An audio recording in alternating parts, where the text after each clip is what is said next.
Hello there. Interviewing is an important skill. And when it comes to graduate school, once you have an interview, it's a sign that you are competitive on paper, that the grad school wants to take a look and see how do you stack up in person? How is your nonverbal communication? How do you interact with others? How do you communicate? What are those sort of unsaid characteristics that sort of just fit? How do you fit with their program? And so I think that being a competent interviewer, an interviewee perhaps, better way to phrase that, is a way to cinch your grad school spot. And that there are two ways in which you can really improve your ability to interview. The first is to be prepared. And how do you do that? Well, graduate schools tend to care about the same types of information. So look online, find the standard questions that tend to be asked. You should be able to justify why you want to pursue that degree, why at that university, why with that particular professor, why that area of research.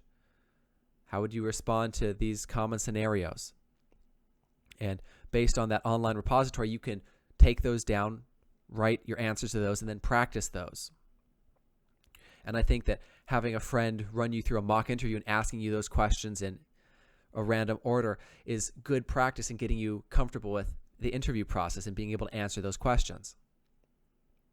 Beyond that, the second part is doing a mock interview with someone else. So someone you, if you are capable of it, someone you don't know very well, or perhaps someone who's a faculty member at your university, or perhaps a supervisor at work who's able to sort of step back a little bit more, have some of their own questions, have experience asking those questions. And then this way you get to practice being surprised by questions and being able to think on your feet and provide coherent, logical answers to questions that are reasonable but are not part of your packet. So I think that if you take care of those two things, you'll be quite well set up for an interview. And again, make sure that you're talking to people in the field who have interviewed and gone through this process before. So again, if you're in school, your professors are great candidates for asking questions about what type of questions did they ask? How did you respond? What were the components of a day during this interview? Because while we think of an interview as a sit-down experience, in grad schools it's often more than just a sit-down 30-minute interview.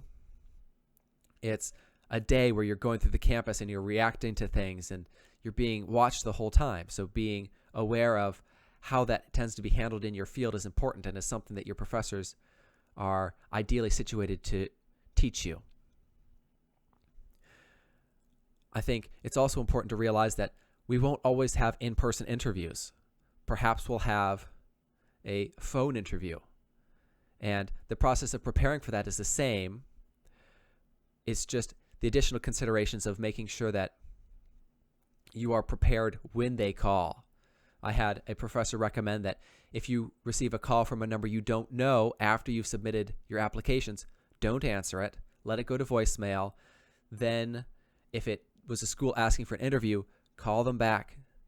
Say you missed their call, that you're available once you've, or rather, make sure that you're calling them back once you're available to talk and that you have any notes you need in front of you and that you're in a quiet place where you won't be disturbed or distracted. I think that's a reasonable suggestion and that it will help you in your interview. If you're going to do a video conference interview, it's a similar process, although that should be scheduled, so you shouldn't have to worry about them calling you out of the blue. But make sure that you have any notes you need ready, that you're in a place that's quiet, you have good video and audio quality, and that you won't be distracted. There is a video that I referenced when I was preparing for interviewing, and I thought it was a much better job outlining sort of a video conference interview than I could do. So I'm just going to go ahead and link to it below and encourage you to watch that if you think it's likely that you'll end up doing a video interview, because the guy had some excellent tips. Now, once that's done, Once your interview is over, it tends to be a nice thing to send an email or a physical letter to that person thanking them for the interview, sort of expressing your interest. I was glad to have been able to talk with you today about the graduate program, and I look forward to hearing back on your decision for if I make it into that program or not, or if you're going to offer the spot at the position to me.